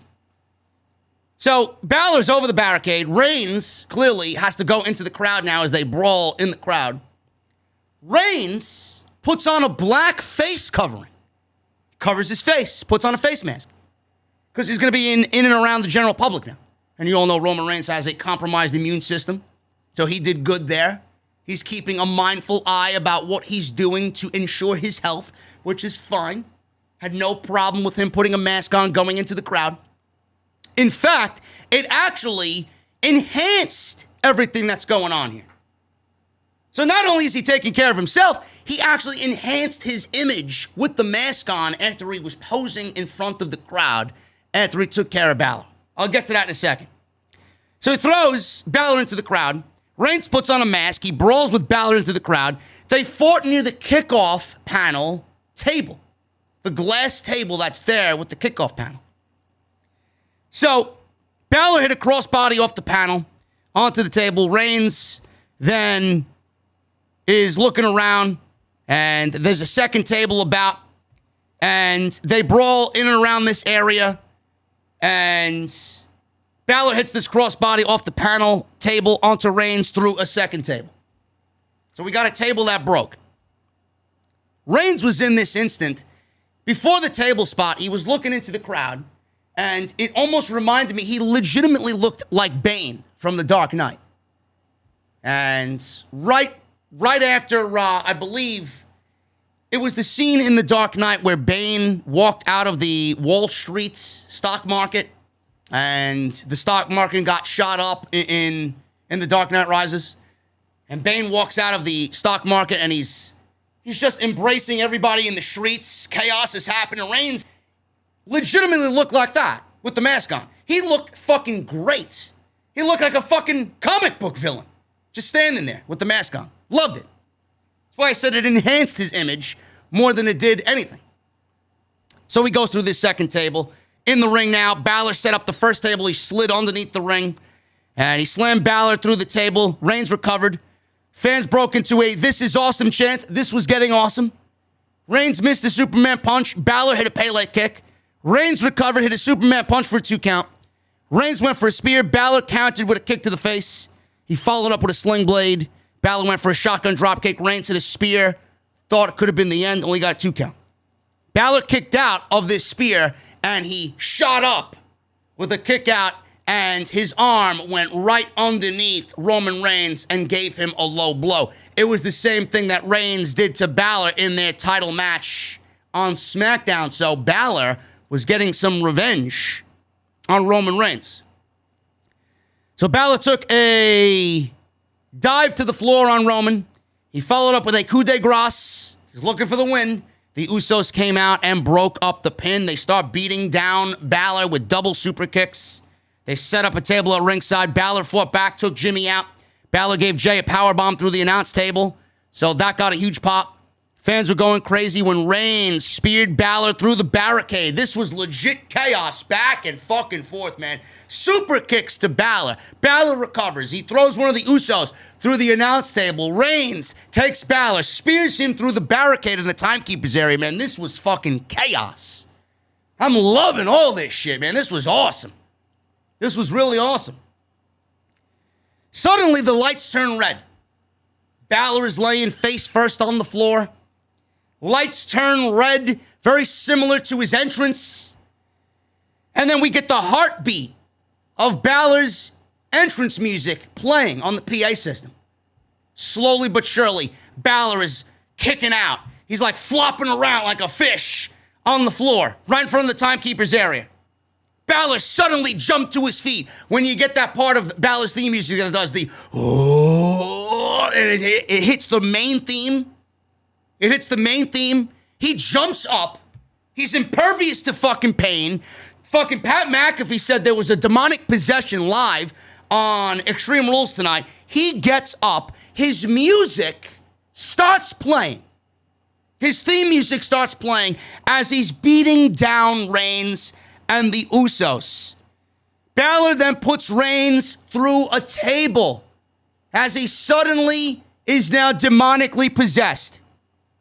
Balor sent Reigns back into the ring. He climbs the top rope. Suddenly, all of a sudden, we get this great red light beaming down. I can't even see Balor on the top rope anymore. I can't see anything. I would love to know if anybody was there and physically saw what happened here.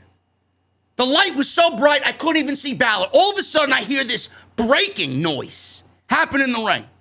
Lights turn back on. Balor is in the ring, holding his knee, and I see the fucking turnbuckle and the rope off the steel post. Nobody knows what happened. This guy legitimately just fell from the top rope miraculously. The ring rope broke. Reigns hits a spear, and that is it. That is it. They talk about Lesnar, Crown Jewel, Universal title, Reigns versus Lesnar. We'll see you at Monday Night Raw. And that's the way Extreme Rules went off the air. The match itself was great. The match itself was great. But how did the ropes break? How did the ropes break? Is this going to be a thing? Is this going to be a storyline? I certainly hope so. You mean to tell me you had a 3-hour pay-per-view and there was not one instance of a top rope breaking all night, but it miraculously happens as Finn Balor is about to do his finishing move off the top rope, coup de grace, and it breaks. Who broke the rope? Was it John Cena? Was it Bray Wyatt? Was it Von Wagner? Maybe Von Wagner broke the rope. Maybe not. But it's ridiculous. It really is. I'm not going to sit here. Listen. I get that WWE needed to do something different to beat the Fiend. To beat the Demon. Fiend, Demon, whatever. I get that WWE needed to do something to beat the Demon. I get that WWE's been pushing that the Demon's been undefeated. Can't really beat the Demon outright. If this is Finn Balor's alter ego, they may want to revisit the Demon somewhere down the line. So they had to come up with some fuck finish, some screwy finish to protect him in some weird way. I get that he needs something to differentiate himself from the human version of Finn Balor. That doesn't mean his theme music fucking plays with the heartbeat. He comes up and has a demonic fucking possession. His music plays and he gets all of a sudden these superpowers. I get that they had to do something. But at the same time, on the other side of the fence, how about not book the Demon in a fucking match? Then you wouldn't have to go through these theatrics and this cheesy fucking finish to get Roman Reigns a victory and to protect Finn Balor. You could have beat Finn Balor outright in a competitive match because everybody eventually falls to Roman Reigns. I get that WWE needed to differentiate the Demon from the human Finn Balor. I get that they needed a fuck finish to protect the Demon because the Demon shouldn't be easily pinned. But at the same time, here, you didn't need to book Roman Reigns versus the Demon. You didn't. You could have gave me another match with Finn Balor versus Roman Reigns. You didn't have to go through this trouble at all. And this one instance differentiates WWE from AEW. People will look at this and instantly think comedy. People will look at this and instantly think cheesy, lame, childish, embarrassing. Everybody knows Finn Balor deserves better. Everybody knows Finn Balor doesn't deserve this type of treatment and shit. He was used as a stepping stone. After this match was over, it wasn't about the turnbuckle breaking or the theatrics with the red lighting and the heartbeat. At the end of the day, Balor lost. At the end of the day, Balor was used as a stepping stone for Roman Reigns to get to Brock Lesnar. And Balor's going to be put out and be placed in the mid-card to do something with somebody. Maybe he gets drafted to Monday Night Raw and challenges for a WWE Championship. I don't know. But the match shouldn't have happened.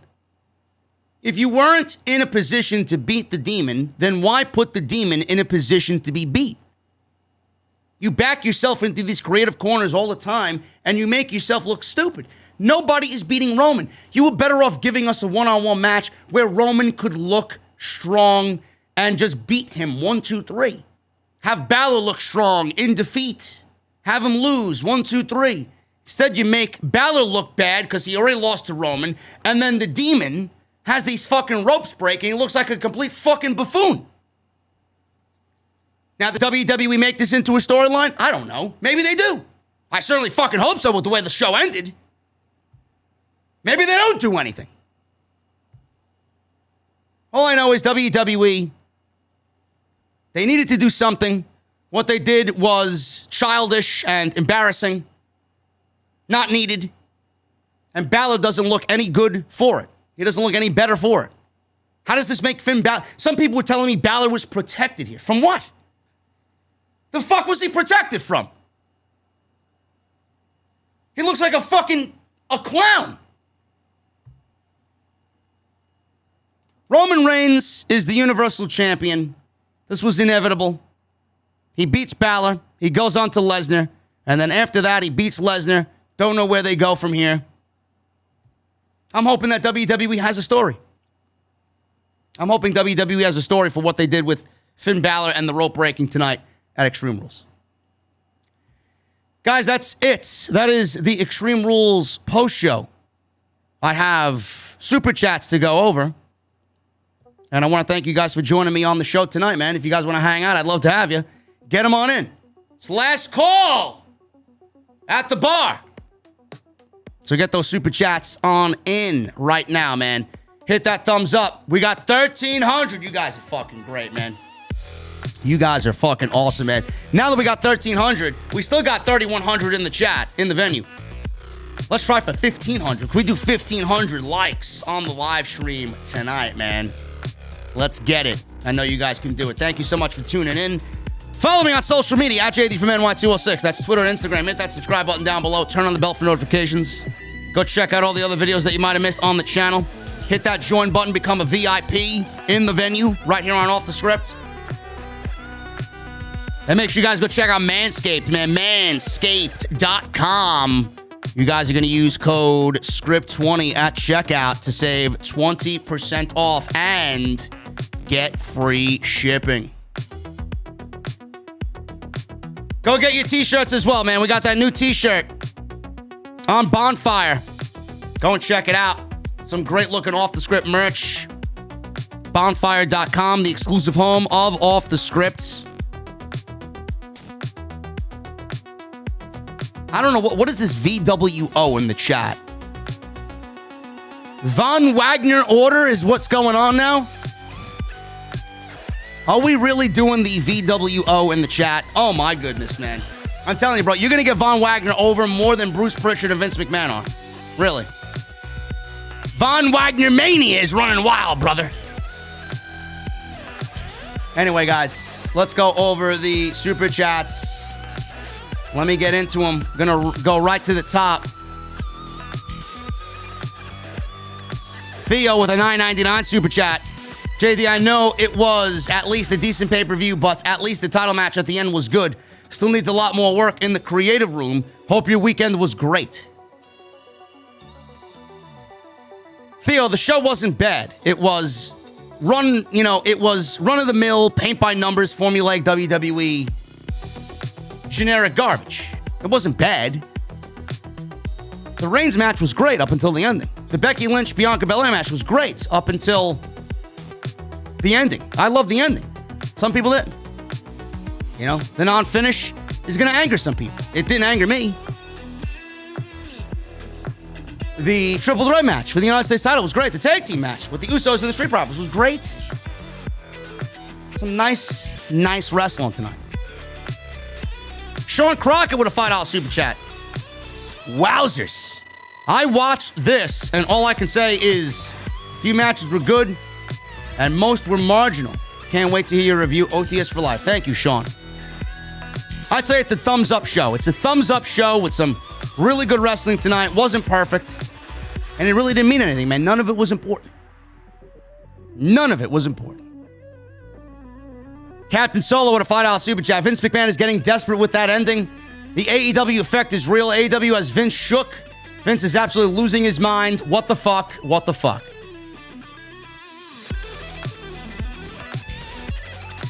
I wouldn't say that's Vince McMahon getting desperate, man, but their creative clearly doesn't second guess anything, man. They write, they approve, and they don't think. And then they execute, and then I'm here to fucking clean up their mistakes and tell them what they should have done. Jerry Ramey with a $5 super chat. Sorry I couldn't give more, man. Had another cardio-related problem. And you know the nurses and doctors are going to want their pound of flesh. Listen, brother. You got to take care of you, man. Get better. The super chats and the podcast and the live stream and the venue are always going to be here, man. Just get yourself better. I appreciate you stopping by. And hopefully you get well, man. Colin Hutton with a $5 Canadian super chat. I thought the Reigns versus Balor match was good, but as Vince McMahon once said, they only remember the finish. Yeah. That's exactly what is going to be happening here with these two guys for sure. We got Theo with two $9.99 super chats. Watching Charlotte Flair wrestle puts all of us to sleep. I'm glad Sasha came back. It makes sense now. So that way at Survivor Series, we get a triple threat match between Sasha, Becky, and Bianca.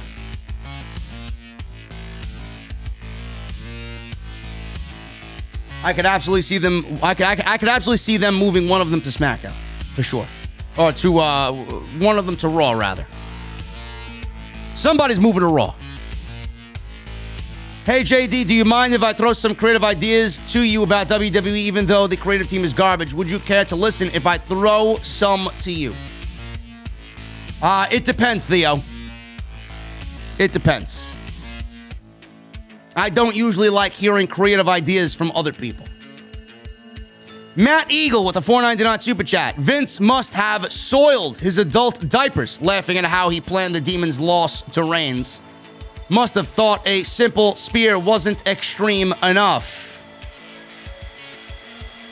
Vince McMahon was clearly laughing when Finn Balor was flopping around like fucking a fish out of water, man. You know he was.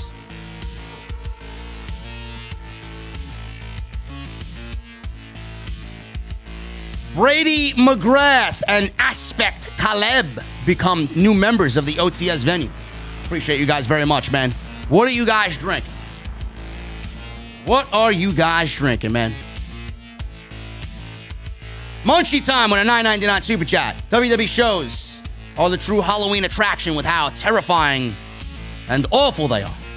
Extreme haunts McCamey Manor is nothing to Bruce and Vince's shows. Truly a horrifying experience. Bro, Monday Night Raw is one of the most horrifying experiences that one could ever have, man. The scariest motion picture of all time has nothing on Monday Night Raw. Aspect Caleb with a 99-cent super chat. He leaves an upside-down smiley emoji. Bro, put it in the tip jar at the bar. I don't need it. Thank you for becoming a VIP. The bartenders are working hard to serve you all night, man. Put it in the tip jar. I don't need it.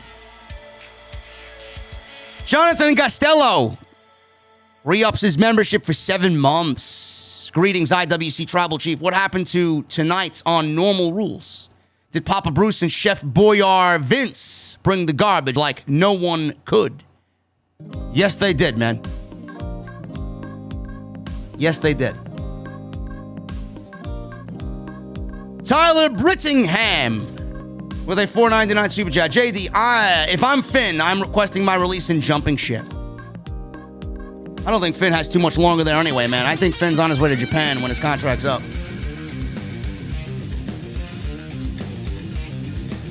Hibiscus with a $5 super chat. Hey, JD, hope it's a good night. I know you just love Vanguard. Love Biscus. No, I do not love Vanguard, man. I thought Vanguard was a terrible beta. I'm looking to get into the Halo beta, man. Does anybody know how to get into the Halo Infinite beta? I got my new PC all set up, man. Looks great. I love it. Gonna start gaming on the PC, man. Tony Brown with a $4.99 super chat. JD, I couldn't find your podcast Friday. I tried, trust me. Nevertheless, it's a three-way with Super Hot Sasha. Tony Brown, I don't know where you're looking, bro. It's on the channel. It is on the channel, man. And it is on Apple and Podbean and Spotify and all audio platforms. Matt Aquilino with a $1.99 super chat. Would be good if one of the Usos rigged it. Something needs to be said, man. Something needs to be said. Kevin Cordero in the chat. JD, your fans made me unsubscribe. You're fucking lost, brother. You're fucking lost, man. My fans are fucking great. My fans are fucking great, man. If they made you unsubscribe, I'm not buying it. I got a picture of the PC on Twitter if anybody's asking. Cell Dweller Fangirl with a Australia mate. $7.99 super chat. Glad Sasha's back. Here's hoping she wins her title back and WWE doesn't screw her over yet again. I have zero faith in them. Sasha's not winning the title back. Rock Hawk with a $5 super chat. How many times did they say demon? I got sick of it. Also, did you figure what the fuck is Yvonne Wagner? Great review as usual. I don't know what the fuck Yvonne Wagner is, man. Thank you, Rock Hawk. Paul Wu becomes a new member in the venue, man. Listen, Paul, I thought you were already a member of VIP. What's going on here? I appreciate you, Paul Wu. Thank you, man. What are you drinking?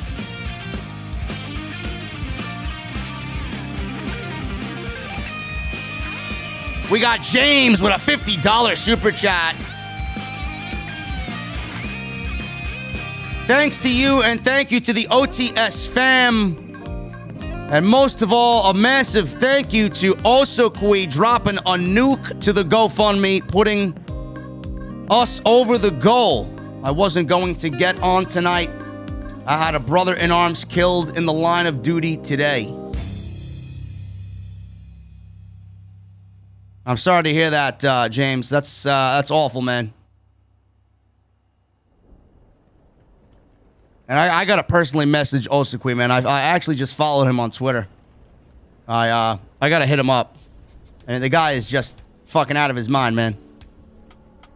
Guy's completely out of his mind. He's just a fucking saint walking among us, man. Yeah, but my fans are garbage, though. Sure they are. Everybody give James and his fallen brother some prayer emojis in the chat, man. James, I'm sorry to hear that, buddy.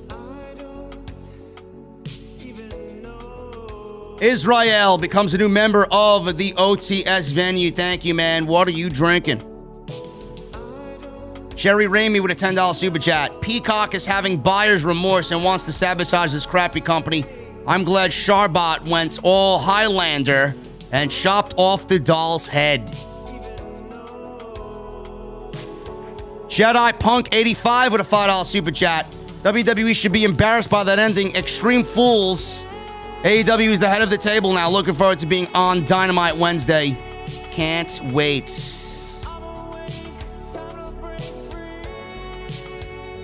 Jeremy Lewis with a $5 super chat. Lost my uncle to COVID today and grateful for all you in the OTS family.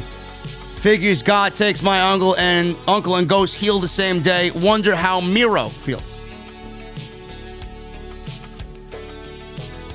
And we got some sad OTS VIPs in here, man. Everybody throw up the prayer emojis for Jeremy Lewis as well, man. Sorry to hear that, buddy.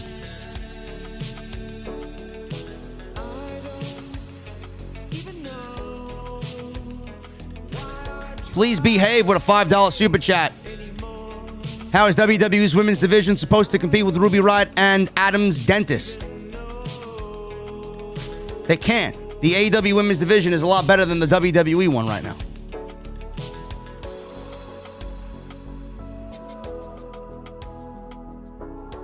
Eric, 3,000. Avengers Forever with a $10 super chat. Feel WWE did Balor dirty because he said in a recent interview in 2016, he said he needs the WWE. In 2021, he said, I don't need WWE, and the WWE doesn't need me. Hold Balor to AEW in the near future. Bro, Balor's going back to Japan. In my honest opinion, he could walk through the forbidden door whenever he wants.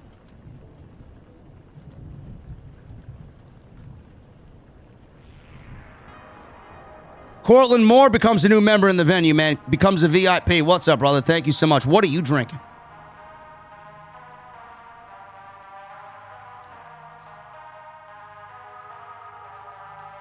Israel with a $20 super chat. JD, I speak Spanish. Sal Rex is right. The Becky and Bianca match was good. This should have happened at SummerSlam like you always say. WWE is creatively bankrupt. LOL. Yes, they are, Israel. I unfortunately do not speak Spanish. Cell Dweller Fangirl with a $30.99 in Australia, mate. Super chat. If Charlotte goes to AEW to join Andrade, how long till she tries to bury Britt and the rest of the division so she can dominate? Would you want her there? Which horsewomen to AEW first, Sasha or Bayley? For me, Sasha first. I think Sasha would be the first to jump. Man. That woman wants to wrestle. King Mo with a $4.99 super. Actually, Cell Dweller, thank you for the 31 in super chat. King Mo with a $4.99 super chat. All that talent and they can't muster up a decent tag in women's division. Draft is useless. In 2 to 3 months, it'll get old. I agree with all said here. Of course it will. People are telling me the draft won't do, or ending the draft won't do anything. Yes, because the draft and having a draft is going to do wonders for Raw and SmackDown. It'll be the same shit in 2 or 3 months. Gary Sphere with a $5 super chat. With the Chuck series starting soon, that doll ain't going anywhere. Bet they stitch the doll back together and sell a new version for Halloween. Bro, I would not be surprised. I would not be surprised whatsoever. Darth Mater with a $2 super chat. Von Wagner is the future. Hashtag VWO. Hooligram with a $10 super chat. When you are VWO, you are VWO for life, says Von Wagner. The Von Wagner order. You guys are fucking crazy, man.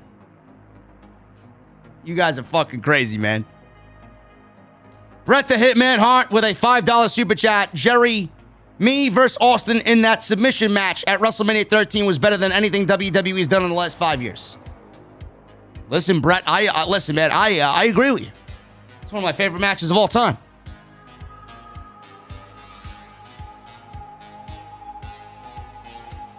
Theo with a $4.99 super chat. Do you see Adam Cole versus Kenny Omega match in the next 2 years? Yes.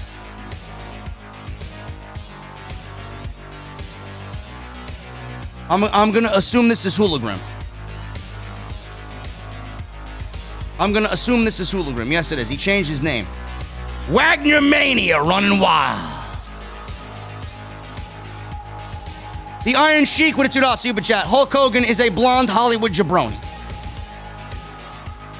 Captain Levi with an $11 super chat. What happened to Asuka? I did not see her. Is she even coming back to WWE? Maybe Asuka and John Cena broke the rope. Asuka is injured, bro. I believe she had some minor surgery. She'll be out for a little bit. Much deserved time off for Asuka, man. He also says Asuka and John Cena played with the ropes again. No. John Cena did not play with the ropes, and neither did Asuka. The Undertaker with a $2 super chat. Von Wagner is a sex god, he says. No. Now keep that to yourself, man. The Stern Fam becomes a new member in the OTS venue, becomes a VIP, man. Thank you so much. What are you drinking, bro? Brandon Gullidge with a $4.99 super chat. Hey, JD, just got home from partying. Missed Extreme Rules. Is it worth going back and watching? Always enjoy your shows, man. Keep up the good work. No. Continue to drink and continue to party, Brandon. You missed absolutely nothing but a Raw and SmackDown Super Show tonight. And we got Bret the Hitman Hart with the final super chat tonight. Bret the Hitman Hart, the best there is, the best there was, and the best there ever will be. Stephanie loved Randy's Slim Jim. Randy told me it was tight. Bret, that's some groundbreaking information there, bro. Appreciate you. Guys, it is that time, man. Extreme Rules is in the books. Off the script is about to kick everybody out of here, man. The venue's got to close up, and I got to get the cleaning crew in here to get ready for Monday Night Raw. Titus has to close the kitchen. Issa has to clean the bar. Jesse has to fold the chairs and mop up and take out the trash. You know, the usual. And I got to get out of here, man. I got to mess with my PC. Play with it, play around with it for a little bit. Riddick becomes a member for 12 months, man. You know I'm in it for the long haul, bro. Get that gold microphone, Riddick. We got a $2 super chat from the lotion that's in the baskets. Deja me entrar. Let me in, he says. No, we're not letting the lotion in the basket. Guys, I'm about to play with my PC, man. I'm about to see what's about. Maybe see if I can get into this Halo Infinite beta. But I appreciate you guys. Ernie Vasquez with a $1.99 super chat. Von Wagner vs. Roman, put the lotion in the basket match. No. Hit that subscribe button down below, man. Turn on that bell for notifications. Hit that thumbs up. We're almost at 1,500, man. We're at 70 away. 70 away from 1,500. Thank you for all the super chats, guys. Thank you for becoming VIPs tonight. Go get your t-shirts. Bonfire.com. Follow me on Twitter, at JD from NY206. That's Twitter and Instagram. Hit that subscribe button down below. Turn on the bell for notifications. Check out all the other videos that you might have missed on the channel, man. We got Off the Script episode 392. It is live on the channel right now. I'll be back live tomorrow from Monday Night Raw. Big E vs. Bobby Lashley for the WWE Championship. Jedi Punk, $2. Rest in peace, Lily. Nah, fuck that doll. Good riddance. All right, guys, I'm getting out of here, man. I'll see you guys tomorrow night for Monday Night Raw. But before I do that, I need two things from you right now. Number one, I need those guitar emojis in the chat. If you guys are VIPs, I need those Mustang emojis in the chat. And number two, when you hear that guitar solo, come on, man, I need that music on max. I'll see you guys tomorrow night for Monday Night Raw. Thank you for everything tonight. Thank you for showing up and hanging out with me on this Extreme Rules post show, and I'll see you guys tomorrow night right back in the venue for Monday Night Raw. I'll see you guys later.